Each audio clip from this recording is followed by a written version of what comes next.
Welcome back to the HyphenatEdD Leader podcast. I'm Dr. Rochelle Smarr, and this is season 2, Leading from the Margins to the Center. You're about to enter Voices from the Huddle, a special series within this season where we will pull up a chair with EdD holders, scholars, practitioners who are reimagining leadership within and beyond the university. These are colleagues that I deeply admire, people who are navigating complex, hyphenated journeys across all educational spectrums, their personal lives, and are really intentionally working beyond the academy. Each conversation you'll hear is a real dialogue, sometimes virtual, sometimes in person, centered on leadership practices, their identity, and multiple hyphens that we all carry. These aren't polished keynote speeches, so buckle up, Buttercup. They're honest, vulnerable conversations where we talk about what it means to lead from the margins to the center. I'm excited to welcome this multi-hyphenate leader to the conversation, so please join me for today's staff huddle. So I'm very excited to have you, Dr. Bennett, on the HyphenatEdD Leader podcast. As we get started, can you introduce yourself through your hyphens? So educational, personal, and professional. And how do these identities shape your leadership? Absolutely. I'm excited to be here as well. Dr. Nadia Bennett. Educational hyphens would be Doctor of Education. Professional, I am a teacher, administrator, and school leader. And personal, I would say advocate, disruptor for sure. Daughter and friend. Awesome. How do these identities show up in work? If you could choose maybe one or two, how do they show up in your leadership? That's a wonderful question. Me being an advocate and a disruptor shows up in everything that I do. Anyone that has ever worked with me, whether I was a teacher, assistant principal, and now CEO, they know that I've always seen things through the lens of race. I've always been very comfortable identifying inequities in regards to the children that look like me, the children that we serve. So that shows up with me everywhere that I go. It's ingrained in me. I don't know how else to view the world, to be honest with you. Awesome. That's great. We need some disruption because sometimes we do a lot of the status quo, not considering the impact we do by not kind of pushing back. Which leads me to a really good question here around resistance. As a woman of color in leadership, as an entrepreneur, as a CEO that you are, share a time when you faced resistance or were underestimated and how you showed up anyway. I love this question because I would say that being underestimated has actually become my superpower. Mm-hmm. There's not a time in my career when I can remember not being estimated purely because I am a Black woman. Mm-hmm. So I'll give a couple of experiences here. So, for example, when I was an assistant principal of instruction specifically, even though I was hired to oversee humanities, state testing, all the academic things, I was often still relegated to what they referred to at that time as school culture, which really is discipline, right? And that discipline, the best discipline is having relationships with students, right? Because if you have a relationship with them, then they respect you and things flow well. Because of my ability to build relationships with students, and because people assume because I am Black, because I am a woman, that you would be able to build a better, easier relationship with the children that look like you, I was often like pushed in that direction. Oh, okay. And I didn't mind doing that because that's a part of the job. However, I always knew that I was so much more than that. And so what typically happens within schools is that Black people are that they push Black people towards culture, they push the white people towards the academics. And so it wasn't until I got some notable scores, helped the students to get notable scores on state testing, that the respect was established amongst the people that served in higher positions than I did. And that's the point where they began to realize, oh, wait, she really is. She could really do this, right? And so that was early on in my career. And I experience it even now. I've built a thriving company in which I coach schools, I coach principals, I coach superintendents, and I help districts with equity work. Okay. And I've been in it for several years now, and people still make remarks that imply that maybe I should go.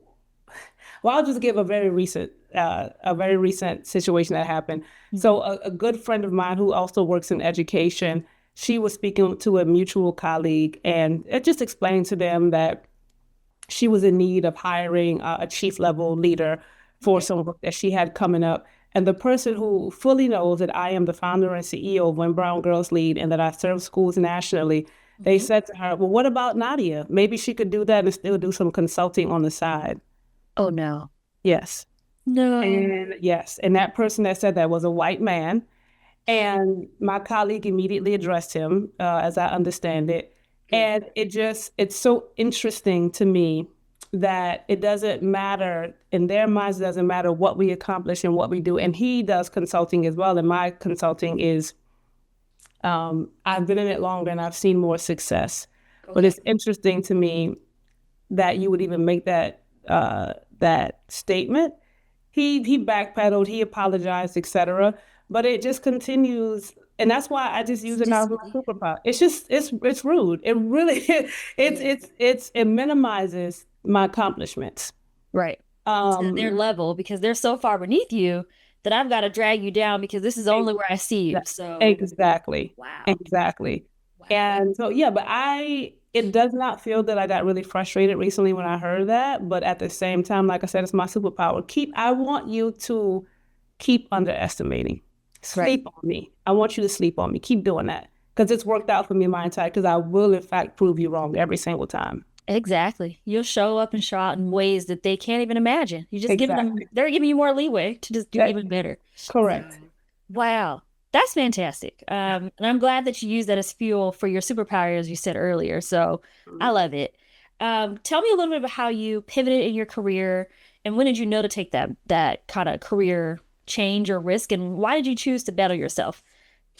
Yeah, that's a wonderful question as well. So I would say that I have had the good fortune that throughout my life and my career, the higher power that I turn to, and this could be anyway, I don't spend time, trying to convince people what their higher power should be, whether it's God, the universe, your inner being, whatever you consider that.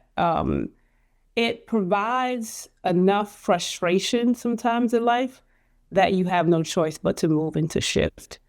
And that frustration doesn't feel like a calling upward oftentimes when you're in it. Right. But that's why we're required to be in touch with ourselves, to know how to get silent, how to get quiet, and how to understand what's going on around us so that we may have discernment and we may know when to make that move. And so those are the things that are happening internally and spiritually for me when I decide that. Externally, what people can see is that where I was a charter superintendent, it was a really incredibly toxic place. I didn't know this obviously when I signed the contract, but I had been there for a couple years. And when you're there for a couple years, particularly in the role that I was in, you begin to see some things. And I had not experienced that level of lack of integrity, particularly in schools and so on. And I was very uncomfortable with it for obvious reasons. And the person that was had the title of my supervisor, we did not see eye to eye oftentimes. And there was one particular situation where we weren't seeing eye to eye, and he made a decision to professionally disrespect me in front of the board. Nothing crazy, but again, this level of minimizing the work that I've done. And after that board meeting, I submitted a letter of resignation. And I did not have another role. I did not know what I was going to do next, but I submitted a 90-day resignation because I knew without a shadow of a doubt that I could not continue in the way that I was. I was not interested in being one of the yes people that he surrounds himself with. And then I spent 90 days looking for a job because I have no job. And and I applied, and I got 2 or 3 different jobs. Honestly, within that 90 days, I got 2 or 3 different offers, I would say. I took one of the jobs, made an agreement with the executive director of that organization that we would do a 90-day trial because it was my first time being outside of the K-12 space. and I was figuring things out. And I was very That's upfront smart. about that. Yeah, I was very upfront about that. And 60 days into the role, I said, yeah, this isn't for me. Okay. This isn't for You me. kept it to yourself. You kept your own ownership of it. Of like, Yeah, I'll put yeah. myself on probation to see if this is going to work out. Exactly. And that's the beautiful thing of when you get to a certain level in your career and you have receipts for the successes that you've had. Yes. People know what skill set you bring into the table. And if you know how to communicate in these spaces, they have to put respect on it. Right. And, but 60 days in, I knew it wasn't for me. And so we had a conversation and I said, I will do whatever needs to be done in order for this role to still be successful. I will stay as long as you need me to till you find someone else, et cetera, because integrity, as I mentioned, is really important, right? And we were in agreement. So I left that full-time job after 60 days. It still ain't have nothing, by the way. It always works out for you. Yeah, it does. And I just knew that I couldn't do what I'd been doing. And I knew that my values had to be 100% aligned with whatever I did next. And I knew that I could no longer allow myself to be managed by, I'm not trying to be disrespectful, this is simply my experience, by mediocre white people. Yeah. I had personally have never had a supervisor of color, not once in my career. And not once, all of the superintendents, principals, et cetera, that managed me were all either white men or white women. And only one of them, would I say, had the skill set in which I was able to really learn something from him. He did, in fact, sharpen my leadership skills. Good. I have a lot of respect for him to this day. He's the only person that I still keep in touch with. Everyone else, I couldn't figure out, like, why are you supervising me? This doesn't make a lick of sense. Right. And so when I quit that role, I decided I had also started my doctoral program, and I decided that I was just going to rest. I had been turning around school for 10 years. I was tired, and I decided I would rest. And then people would call and say, hey, would you apply for this chief position? Okay. And I say, no, I'm not interested. I'm tired. I'm going to take me a break. And then someone called and said, well, I understand she won't apply for this position. However, we just hired a new principal. They're brand new novice. Would you mind coming in a couple times a week to coach them? And I said, well, sure, I can do that. And I did that. And that was the first time in years that my joy for education had returned. Oh, good. That's amazing. It was such a wonderful, an amazing experience to be able to walk into a school or district, do what you love most about it, and not have to carry the weight of it. Because you're outside of it. Because I'm outside of it. And so it just gave me space to pour into others, to develop, to pass my skill set on, my mindset on. And then I got to go home and not have to worry about, calling a snow day at 5 o'clock in the morning.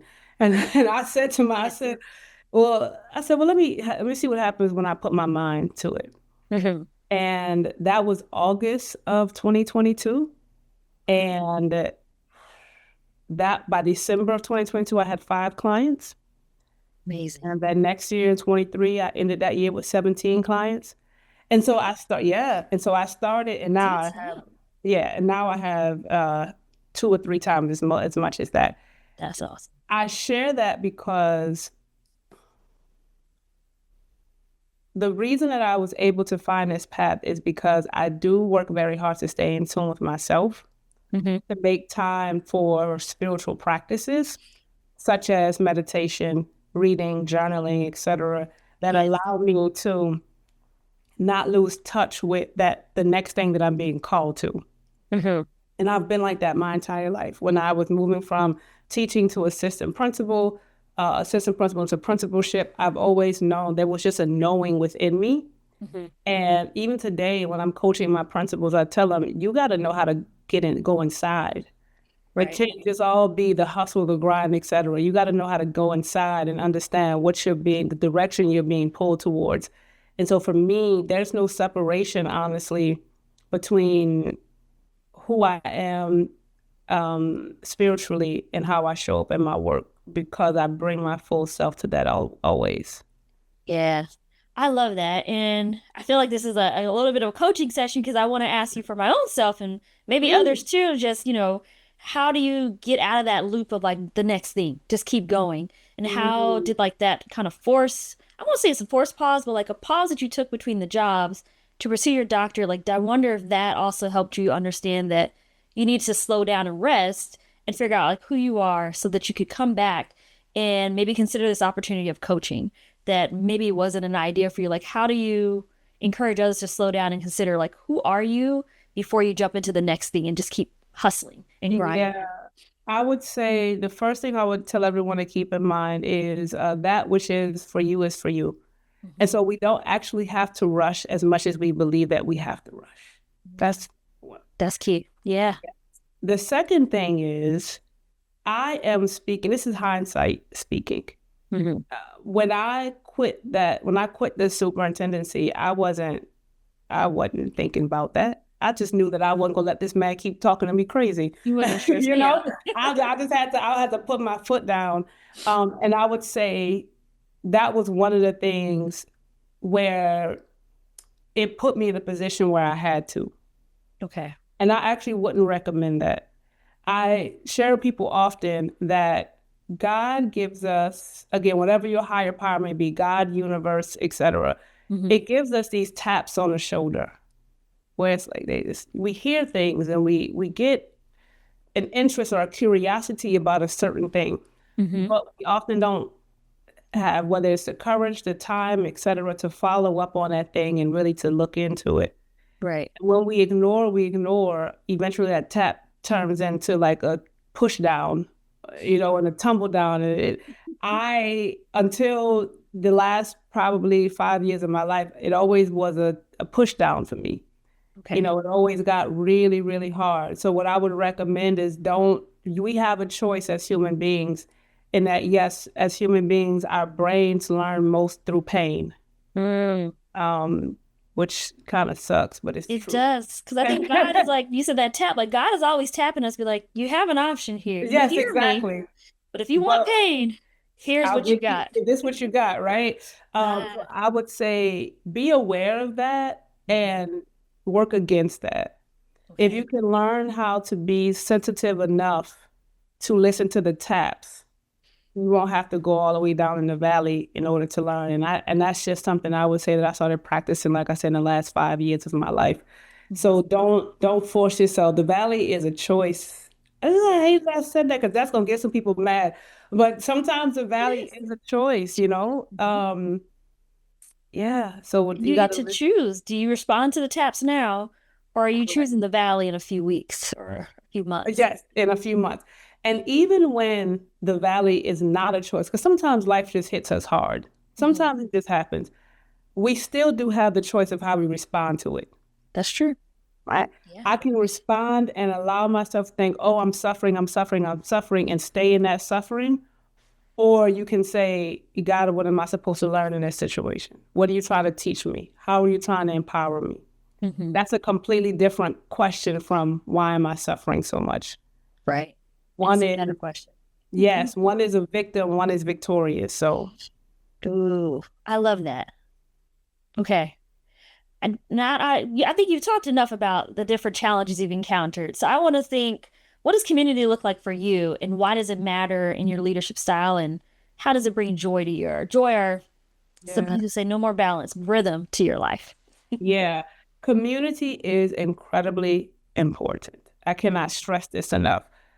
I learned how important community is when I was a principal, and through no effort or work of my own, I happened to be in an organization where there were several Black principals that were between the ages of, at that time, let's say 30 and 35.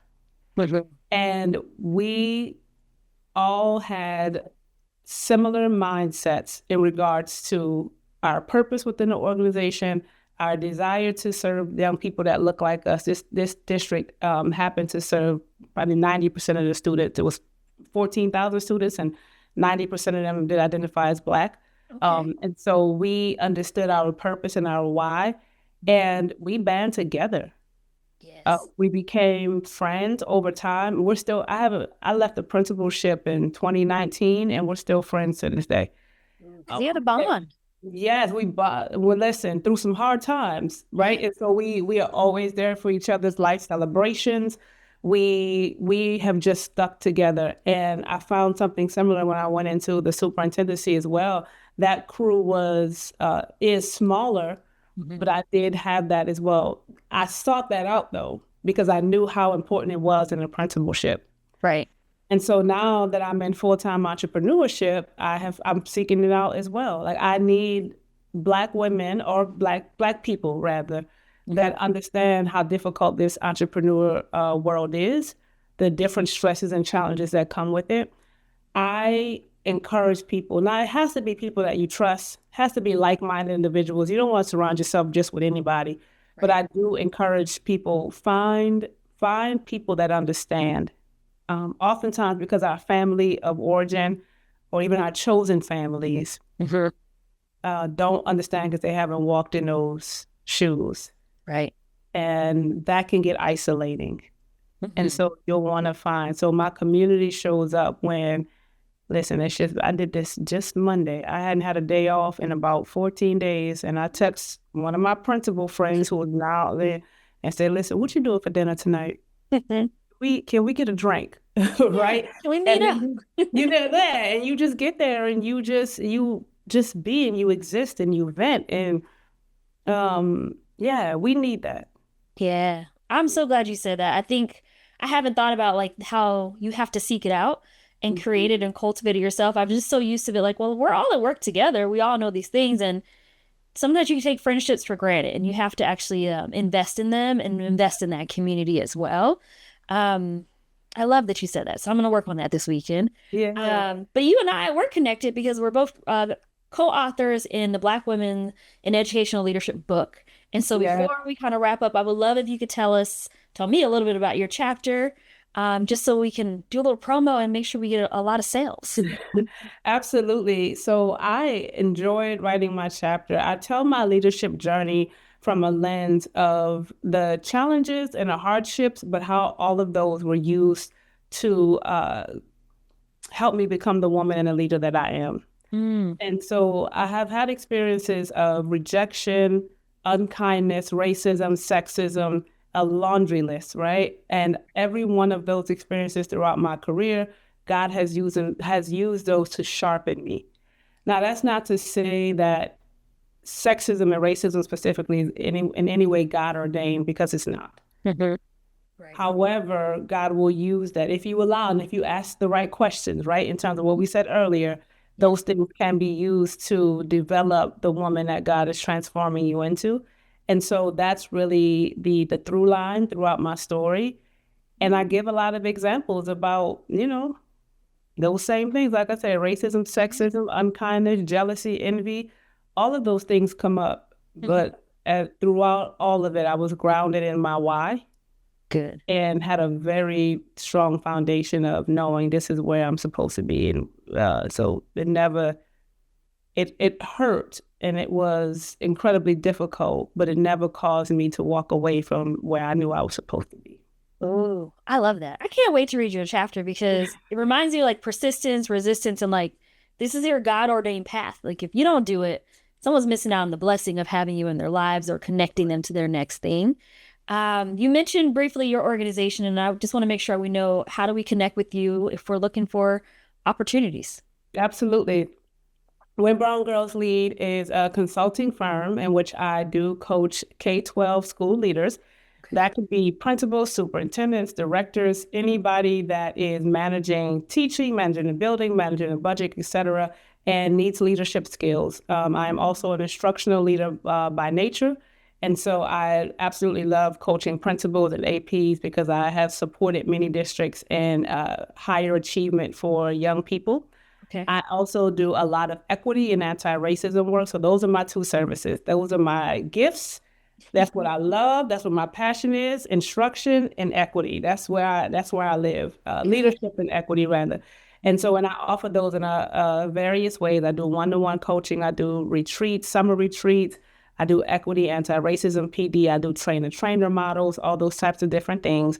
To find me on LinkedIn, I am Dr. Nadia A. Bennett. Okay. And so it shows up that way on LinkedIn. And then on Instagram, it's When Brown Girls Lead, the name of the company.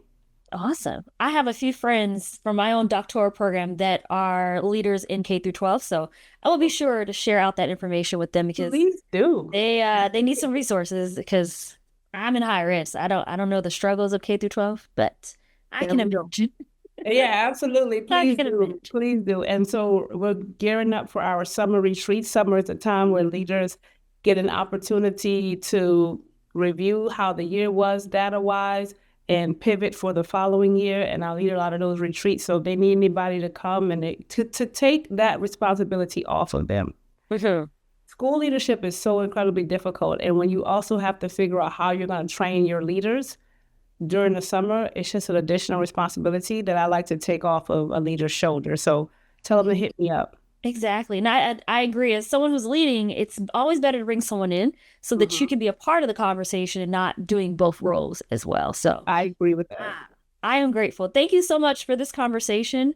I look forward to sharing it with the HyphenatEdD Leader podcast community, and hopefully we'll bring you in some more clients. Thank you. Absolutely. Thank you so much. This was wonderful. Thank you for joining us in the huddle today. I hope this conversation gave you something to reflect on, whether it's a new way of thinking about your hyphens, a leadership practice you want to try, or simply a reminder that you're not alone in this work. If this episode resonated with you, share with another multi-hyphenated leader in education, invite them to the next staff huddle. Drop a comment, share a story, or send a topic you'd love to hear more about on either my LinkedIn page or on Substack. You can connect with me on LinkedIn at RSmarr or join me on Substack at HyphenatEdDLeader, where I'm sharing more stories, frameworks, and resources from our conversation with the guest speakers from this series, Voices from the Huddle, that are leading into the season 2 theme of leading from the margins to the center. Don't forget to subscribe and leave a review. It helps other hyphenated leaders find us and join us in the huddle conversation. Please know that Voices from the Huddle is an evolving and curated space, and I'm always open to new voices. So if you are a hyphenated leader yourself, or you would like to nominate someone whose perspective belongs in this very huddle, I welcome the opportunity to learn more from your story and be able to share it with the community. So be sure to email me, connect with me through a DM on LinkedIn or a message through the Substack. I'm happy to begin to build the community to recognize and elevate more voices of hyphenated leaders.